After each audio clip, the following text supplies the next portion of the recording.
अहिल्यानगरमध्ये खळबळ, पोलीस ठाण्यातच एकाचा मृत्यू. नेमकं काय घडलं? अहिल्यानगर जिल्ह्यातून एक अत्यंत धक्कादायक आणि खळबळजनक घटना समोर आली आहे.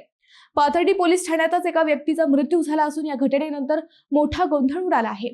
मंडळी, एका महिलेने आपल्यावर सामूहिक अत्याचार झाल्याची तक्रार घेऊन सोमवारी दुपारी पाथर्डी पोलीस ठाण्यात धाव घेतली होती. तिच्यासोबत तिचा मुलगा आणि विठ्ठल खर्चन नावाचे व्यक्ती तिथे होते. महिलेचा आरोप आहे की पोलीस फिर्याद दाखल करून घेत नव्हते आणि टाळाटाळ करत होते. त्यामुळे संतप्त झालेल्या महिलेने थेट पोलीस ठाण्यासमोर अंगावर ज्वलनशील पदार्थ ओतून आत्महत्या करण्याचा प्रयत्न केला. याच वेळी तिच्यासोबत असलेले विठ्ठल खर्चन हे अचानक पोलीस ठाण्याच्या दारातच कोसळले. धक्कादायक बाब म्हणजे बराच वेळ त्यांच्याकडे कोणाचे लक्षच गेले नाही, असा आरोप नातेवाईकांनी केला आहे.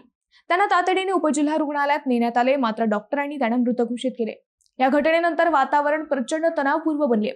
मयताच्या नातेवाईकांनी पोलीस ठाणे आणि रुग्णालय परिसरात गोंधळ घालत पोलिसांवर गंभीर आरोप केले.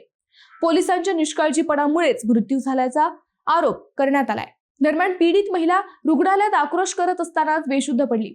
डॉक्टरांनी तिला तातडीने उपचारासाठी दाखल केले. या प्रकरणात महिलेच्या फिर्यादीवरून औरंगपूर येथील 16 जणांविरोधात गुन्हा दाखल करण्यात आलाय.